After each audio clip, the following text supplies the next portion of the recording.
brought her pulse to an all-time high. She was already on edge, and she swore as she fumbled through the folds of her jacket. A moment later, her screen flared like a beacon through the night. Squinting as the device failed to recognize her face, Liana angled herself toward the light reflecting off a nearby store window. As her phone unlocked, Liana caught sight of herself in the store's display window.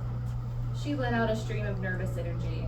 She looked tired as ever, the dark circles under her brown eyes present more from stress than exhaustion. Liana gave herself a hard look and squared her shoulders. You're not cut out for this, she thought. Her, hundreds of other people with anomalous powers in Terminus, and the head honcho himself, Matthias Stryker, had requested her for a stealth operation. He must have been desperate. Or maybe he assumed Liana was as smart as her mother had been. Whatever the case, she needed the money. If she screwed things up tonight, there would be no paycheck. Dad would have to postpone his appointment another month, and she'd have to keep lying about what she'd been up to most nights since graduating high school a couple years ago.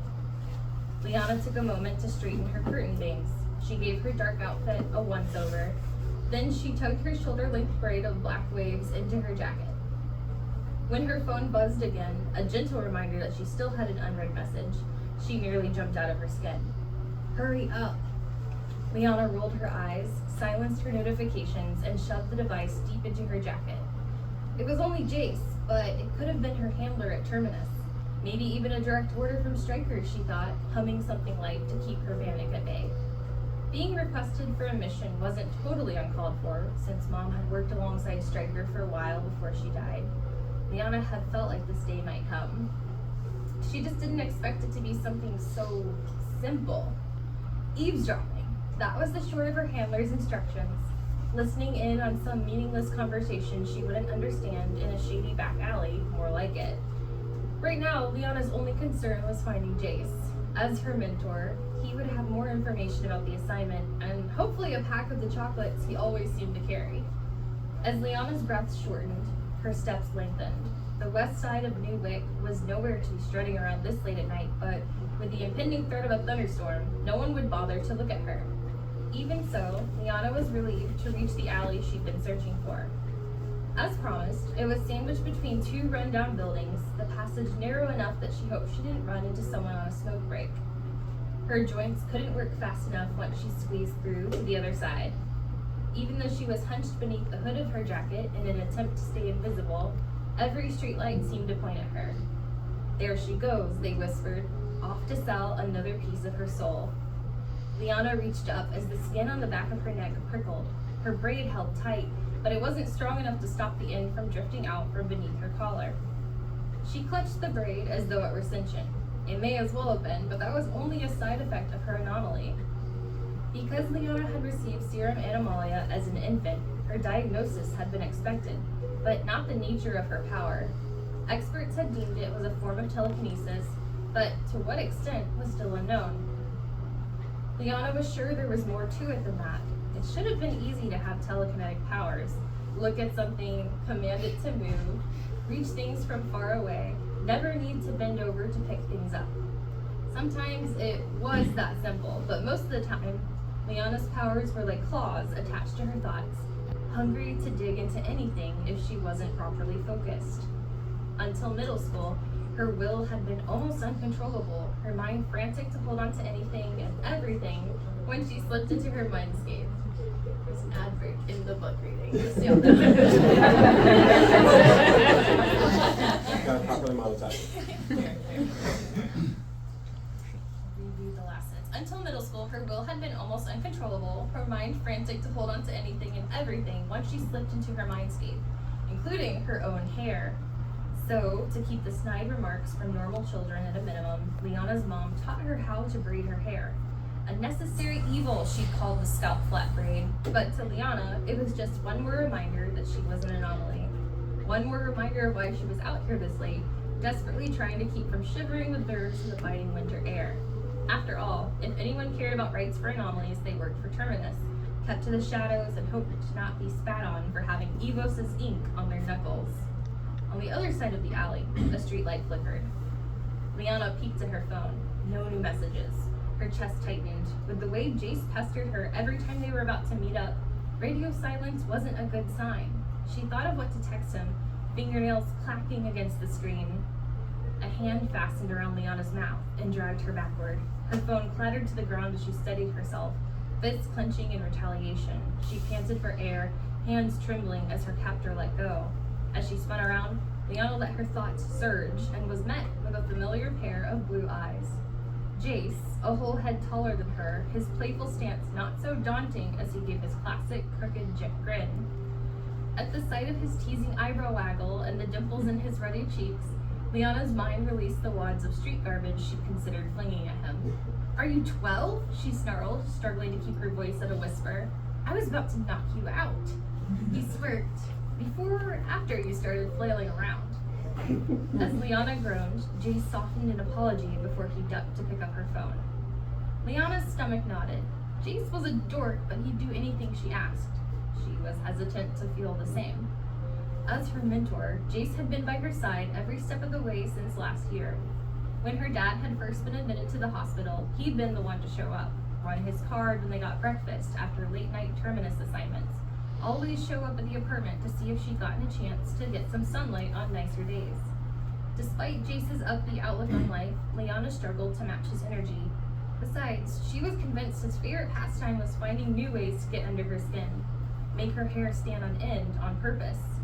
Jace was usually successful, though Liana always ended up with red cheeks and her hands on her knees as she laughed alongside him. She laughed now too when he made a show of polishing her phone screen on his shirt. It was hard to stay nervous around him, she'd give him that. "You seem tense," he said. Liana grunted again, the uneasy feeling pervading her as they moved deeper into the heart of the concrete neighborhood.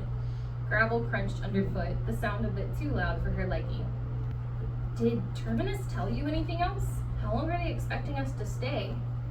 Jace swayed his head back and forth. "Until it's done. This job should be quick, though." Nearby, a cat screeched. The noise grated on Liana's ears, and she shuddered as Jace took her hand. Curled around hers, his fingers were warm. She sank further into his grip than planned. Jace sneaked another smile at her, but the knots in her stomach only wrenched themselves tighter. Liana pulled away. "It would be better if we could see where we're going." Jace pursed his lips, surveying the area. Then he raised his palms. In response, a rusty old light that probably hadn't worked in years sputtered to life as new energy sang through its wires. Liana and Jace shared a disturbed glance at what must have been the entirety of the alley's flying insect population flocked toward the light, and then they stifled their laughter. The warmth didn't last long before the light faded.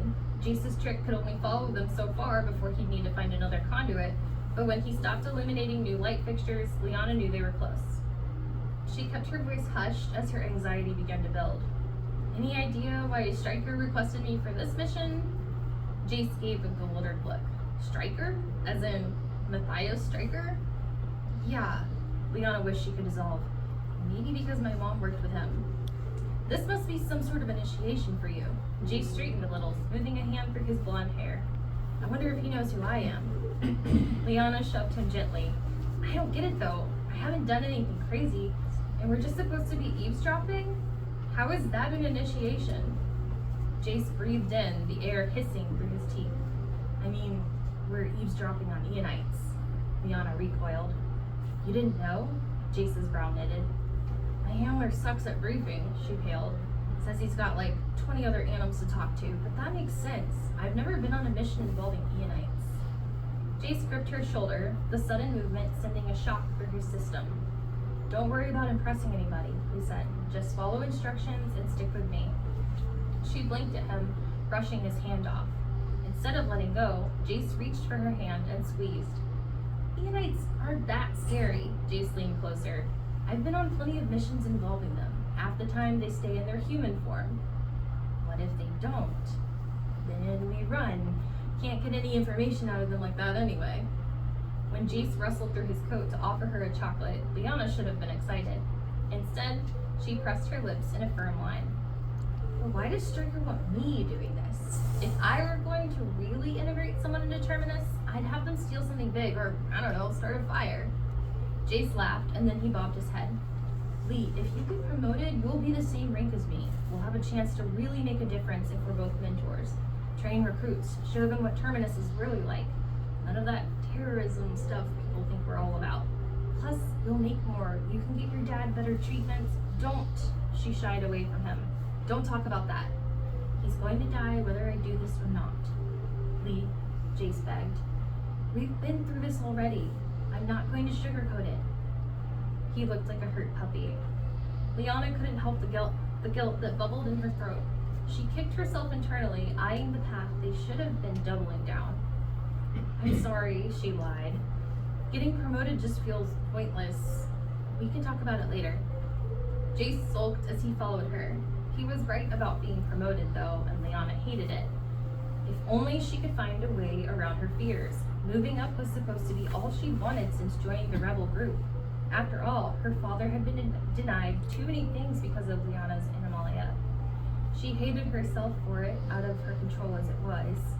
But to move up now, every inch of her screamed that she was in over her head.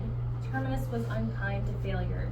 Failure meant their roots were rotten, and there would be no hope of reaching an ideal world for anomalies. Liana didn't know where she fit into that picture.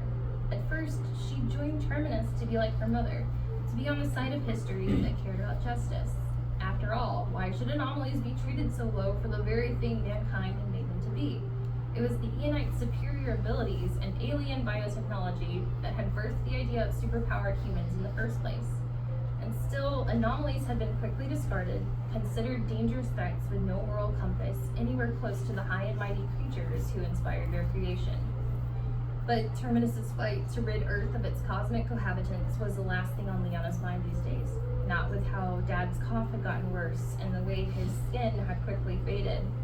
Sure, they needed the money, but Liana wasn't certain she wanted to work any closer to Stryker. She had seen how tired working that high up the ranks had made Mom. And then Mom had simply left for the sake of her career, leaving her and Dad to fend for themselves. Liana shrugged the itchy feeling off, faced with a new realization. If Stryker himself thought it was time for her to move up the ladder, she really didn't have a choice. The best she could do was focus on the mission at hand. Liana grabbed at the candy packaging in Jace's hand, swiping the rest of his chocolate before he could protest. Soon after, the alley they were following backed up to a yard just behind a bar. One of Liana's favorite rock songs blasted from a tinny speaker on the side of the building, and she had to force herself not to sing along. A dying neon light flickered closer to the street, boasting all-night happy hour specials. Cigarette smoke hung thick in the air, gathered beneath an aluminum roof that extended across the side of the yard and into the alley. As rain pattered the roof, Liana and Jace sidled against the wooden fence beneath it. Liana fidgeted, leaning into Jace's shoulder as they studied what little cover they were working with. Jace finally dropped the overconfident act and let out a candy-sweet breath. "It's gonna be okay," he told her. "It's just a job." Liana rested her head against the damp wood, listening to the gentle trickle of rain down a storm drain. A few drops spattered against the back of her right hand, which she rolled over. The ink on her knuckles was black as ever. 8642, the brand she'd been given the moment her bones were hard enough as a child. "I should be doing something else with my life," she said. Jace flexed his numbered fingers too, lips pursed to one side. "Anims with day jobs are ignoring the real issues. We're doing good being here." Liana was getting sick of Jace's heroic facade. He was lucky. He didn't have any family upstate. To the family he saw twice a year, he could still get away with lying about having an office job, lining his pockets with fake water cooler gossip and enough change to have some fun with life.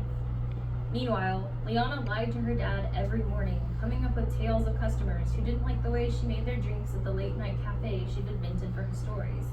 The money she got from her Terminus missions was believable enough, and her handler hadn't assigned her to anything overly dangerous, but the thought of something going sideways and not being able to pick up a payment shook her to her core. Liana didn't want to be a hero of any kind, let alone have to start hiding bruises from her dad. The worst she could do to him was never come home. From the other side of the fence, low voices interrupted the silence, and her heart rate rocketed. Jace grappled for his phone. "I'll record," he said. "You cover the other side of the alley." He hit record and shoved his phone into his front pocket. Then he hurried through the rain to crouch opposite the gate leading to the side yard. Finally, he used his power to darken the light around himself, enough to keep hidden as their targets approached the gate. Even if the men across the fence had been shouting, Liana didn't think she would have heard them over the rain pelting the tin roof above. The thump of her own heartbeat in her ears was equally deafening, and she had to shove her braid back into her jacket before it could take on a mind of its own again. The voices that filled the alley weren't human. These shifted Enites looked human, sure, but the way every nerve in Liana's body fired off on instinct reminded her they weren't. She calmed a bit by telling herself she was lucky. Lucky that these Enites were pretending to be human, menacing as their Enite forms could be. Unshifted Enites were beings of unearthly golden light, closely resembling humans in form due to their inherent ability to match their surroundings. Most unshifted Enites were only a couple of feet taller than the average person, but a select few were immense, some large enough to see into a 6-story window, maybe even taller. All of them were terrifying. Liana's knuckles whitened as she gripped her elbows. Most of the world revered their alien inhabitants for their incredible abilities, but Liana found them terrifying. If there was one thing she absolutely didn't want to be caught doing, it would be hiding in an alley trying to gather dirt on them for an underground organization. But her fears didn't matter.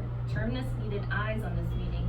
Her handler might not have mentioned Enites would be involved in tonight's assignment, but he'd said it was crucial they recorded everything they could. One of their marks tonight was supposedly of high rank, amongst the Enites, evidently, and they were sure to have something worth hearing. These particular Enites were in no rush. One of them caught sight of the tin roof hanging over the fence. They began to move closer to the makeshift shelter.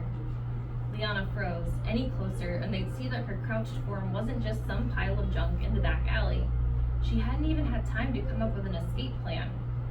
Distracting the approaching Enites with the nearest movable object, a metal trash can, would have to work. Liana closed her eyes. In her mindscape, the can was no more than a faint outline behind the edges of these Enites. She sent a thought forward, and despite the spray of wet and cold firing through her senses, her focus hit its mark. The trash can was heavy and full of garbage, but with enough effort, it began to rock beneath the thrall of her concentration. The can toppled, shattering the silence. Metal clanged against stone and released a flood of trash into the alley, enough of a ruckus that Liana even startled herself. Not a second later, the eyes of both Enites glowed golden, and they twisted to see what the commotion was, long enough for Liana to hurry around the corner to a new hiding spot. After that, the Enites' conversation lulled, quieter than it had been when Liana could already barely hear it. She swore under her breath, wondering if Jace's phone was picking up any of their chatter. The harder the rain pelted the roof, drowning the conversation, the tighter Liana squeezed her eyes shut. I can at least silence the rain, she thought. It wasn't a simple manipulation. She'd only done it once before. Liana curled her fist. It wasn't the rain that needed to be held, it was the pressure around it, a subtle ebb and flow for Liana's mindscape that she'd never quite grasped, but with enough confidence, she could bend it to her will. She trained her focus skyward. Much to her relief, the rain became as smooth as a plane gliding across a gale of wind. It hit the invisible wall of pressure she forced through the air, trailing into the nearby gutter instead of dampening the conversation between the Enites. But when Liana opened her eyes, her concentration faltered and droplets fell through the shield. A clap of thunder broke her focus for good, the vibration ricocheting off her thoughts and forcing her to grab at her temples. Liana shivered in the cold as her mind was forced back in place and the rain returned in full force. What was that? One of the Enites spoke, and Liana's blood curdled. You sensed it as well? The other responded. There was a ringing through the air, followed by heat, like the static before a lightning strike, and Liana gaped as one of the men shifted into their E-form. It wasn't as horrible in person, she thought, but a shiver went down her spine at the sight of its featureless face. Somewhat translucent, the Enite was ghostly in the alley, not much more than glowing light. Then, armor formed along its exterior. The armor appeared to be made of stone, but it contained an otherworldly, brazen texture as it shaped the Enite into something far more humanoid. In this form, the creature didn't speak, but the human-presenting Enite with it nodded, responding to a pitch that Liana couldn't understand. A rattle drew her attention. Nearby, a light came on, sparks falling from disconnected wires as Jace brought a lamppost back to life. There are two of them, the human Enite muttered. Clear the area. I'll handle this. And then it shifted into its E-form, and Liana's heart stood still. She couldn't remember the last time she'd been too scared to move. Now, as the Sienite filled the alley, her breath hitched at the sheer size of it. It had to be at least 60, maybe 70 feet tall, too monstrous for such a small space. Its featureless visage stared at the ground, at her. Armor formed around its exterior, the same as the smaller ones had, golden and intricate. 2 sets of eyes peered at her, no more than tapered glowing ovals. Liana nearly choked, and then she ran. That is the first chapter.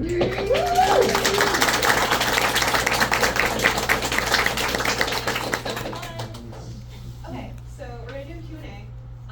Before we get started, I'm gonna ask you guys a question. Who has already started reading this book? Show of hands. Who's excited to read the book? Especially, okay. So we've all raised our hands once, so it's not scary to do.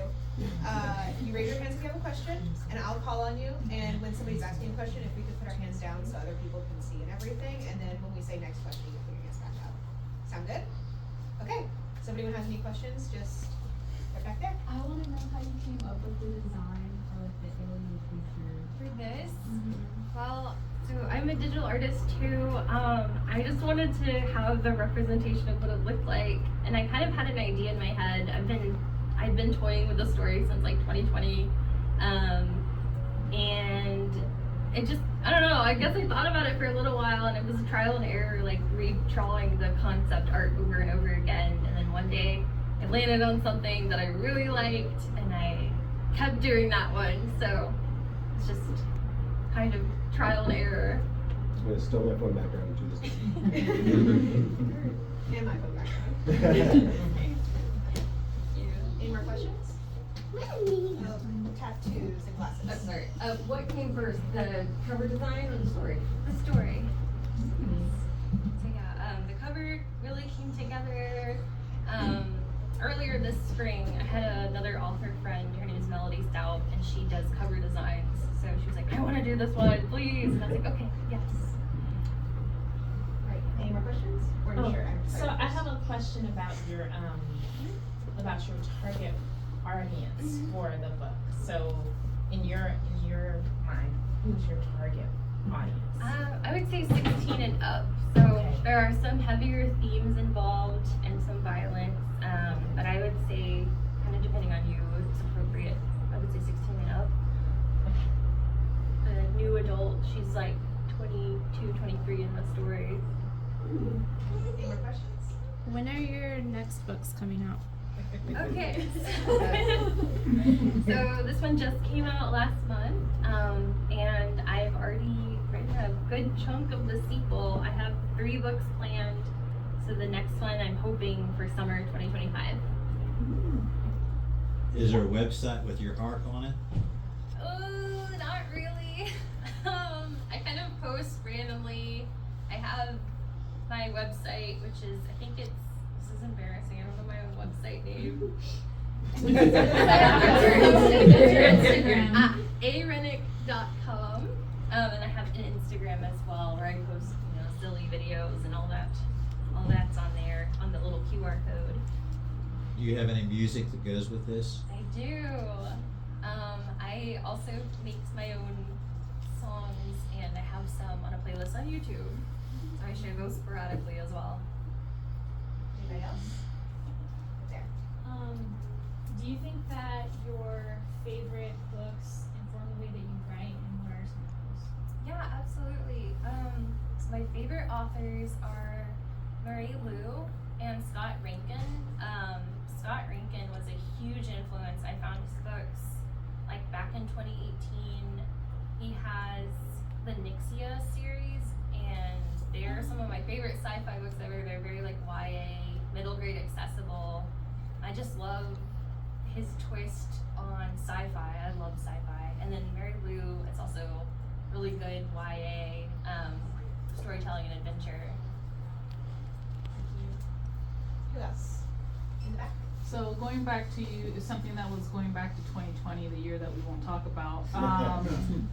And there's 3 more books to come. So it's like, is this something that you already knew from start to finish, or something that you're kind of like, I guess the mindset, like where the path of making it 4 books now.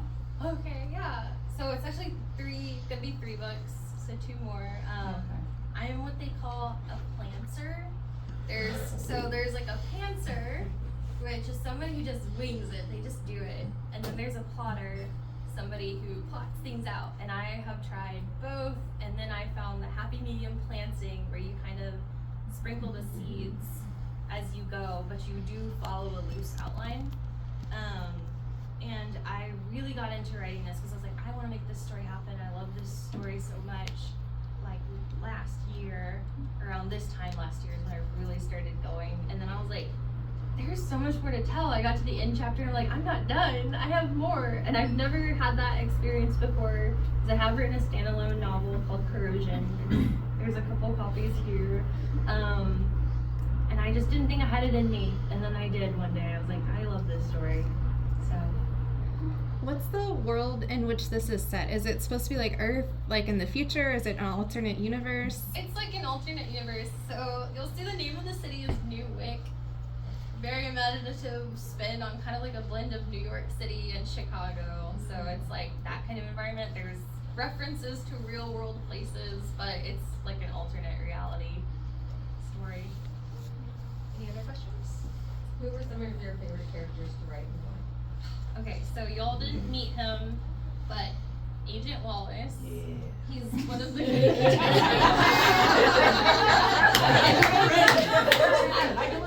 I hate when he's not in the book. I really do like writing Liana. She's special to me, and every author has a reason why they make their main characters the way they do. So, definitely those two. They're my killer combo. Any other questions? In the back?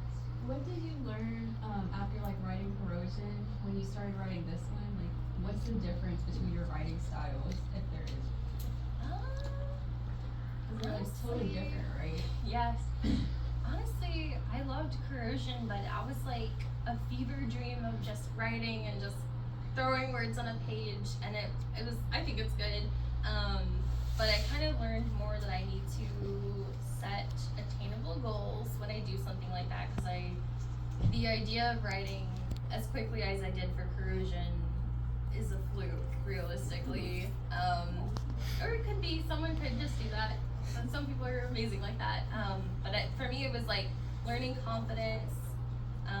I would say a lot of what I learned as well came more externally, like doing this, for example. I don't know if I could have pulled this off last year, so I'm extremely grateful. Like, to see the room packed like this is genuinely bewildering to me. So it's like a lot of confidence, and then confidence in my own writing voice. As Corrosion is set in first person tense, this is third person, and that's really where I live, is third person. So really just getting back to that, and growing and learning, watching videos online about writing styles, things like that, and just really shaping what I already had the roots for. Does that answer your question? Okay. Any other questions? So, with publishing, are you an indie author, or? Yes, I am an indie author. I publish through Amazon and Ingram Spark, so that's just the route I really enjoy the most. Any other questions? Okay. Are we gonna find out more about her mom? Yes. Cool. Yes. The sequel talks a little bit more about her. What about the origins of the Eonites? Yes, absolutely. Book 2, just want to say I want to call it a cosmically medieval turn. I don't, that's a really weird explanation, but. Spoiler alert is dope. That's like Put that on the back cover. Spoiler alert is dope. And you had another question. Oh yeah, I was gonna ask about your background. So you said that you did that you do digital art. So did you go to university for that, or? I did a little bit in college, just a little bit though. I really was going for an English degree, and then I do a lot of that on the side, just mostly hobby. Any other questions? Okay, great. Are you? Well, I wanna know- Oh, one more? What's your purpose for writing? I was given this gift by God, and very grateful for that, and I really love being able to share these kind of stories.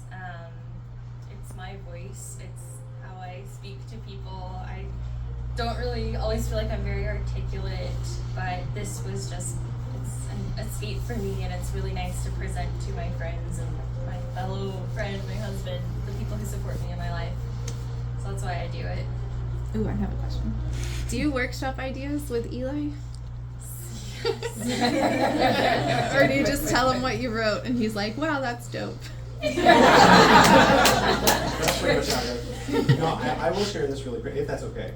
I know this is like your whole thing, but a lot of the times when we would like read through it together just for, you know, like grammar checking and things like that, and, you know, just kind of going over the content, there would be a lot of points where I would just kind of stop paying attention to that part of the job, and I would just be reading it and just kind of being like, because I'm supposed to read out loud so she can hear where I am, but I would just go like dead quiet, and I'm just like, have to know. And then she'd be like, where are you? What are you reading? I'm like, right, sorry. So yeah, it's hard. It's really hard not to be a fan. Is all I'll say. Yeah. And then there are times where he's like, no. Yeah, for sure. I saw another hand. Fraser. All right, so you said you're a planster, so basically you have some plot ideas in your head. So where do you feel like are they shower thoughts? Are you like laying in bed late at night when you think about most of the plots, or I will like say, where do you think most of your like thoughts come from? I guess everywhere. I will say there have probably been times where you just hear me go, ah, while I'm in the shower. Yes, I have 100% heard that. So yes, I do have shower thoughts. Those eureka moments for sure. I don't know, I kind of have to make myself sit down and think about what I'm going to write, which I know is the ideal way to do it. But that's generally where, and then just talking. I have a friend named Megan. She lives in China, so she's not able to make this. But she is like someone I do workshop with. Like we just talk about our characters and things like that. Those are where all those ideas come from. I've seen a lot of your artwork before reading the book and like the trailer and stuff, and I was surprised about the hair.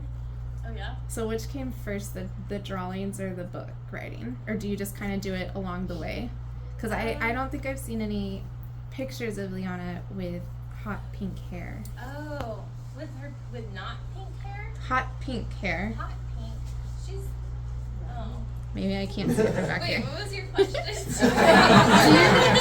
Did you draw those pictures before you wrote the scenes, or do you write the scenes and then kind of draw, or is it just? It's back and forth. The way Liana looks, the pink hair is a choice. I know it's a little silly, but there is a reason for it. Once you get past the first couple of chapters. But I actually drew her like that before I even plotted the book. I was like, I want a character with pink hair. Did you change the names along the way, or did you already know this is gonna be so and so? I really didn't change the names. I actually didn't have a name for Agent Wallace for a very long time in the first draft. He was just a guy. You're just agent. And then one day I was like, I don't know, I like names that are not like, wow, you know, Wallace. That's kind of also a choice. I like those kind of names, so. Anybody else? For sure. Another question, sorry. Okay, so I know your first two books, they were all standalone, Seam Keepers and Corrosion. So this one being a trilogy, is it because you just were like, you know, I've done two standalones, I want to write a series, or did you have so many ideas for plot that it just ended up becoming a trilogy? Yeah, what you said at the end, I used to be like the kind of reader, I wouldn't read anything that was more than one, and then recently in life I was like, that's dumb. I thought, and again it was like a little earlier, I didn't ever think I would have this much to say about something, but again I just kind of fell in love with it while writing it, and everything just kind of branched out from there. The names of your next two, or are you still deciding? So I will say the next one, the name is at the back of the book. I can tell y'all, but it's following a theme. You might not be able to tell, but the next book is called Rift Wielder. Any other questions? Okay. Are you ready to send some? Yes. purchase it up front. So feel free to move around. Thank you again. Thanks for all your questions. I really appreciate them.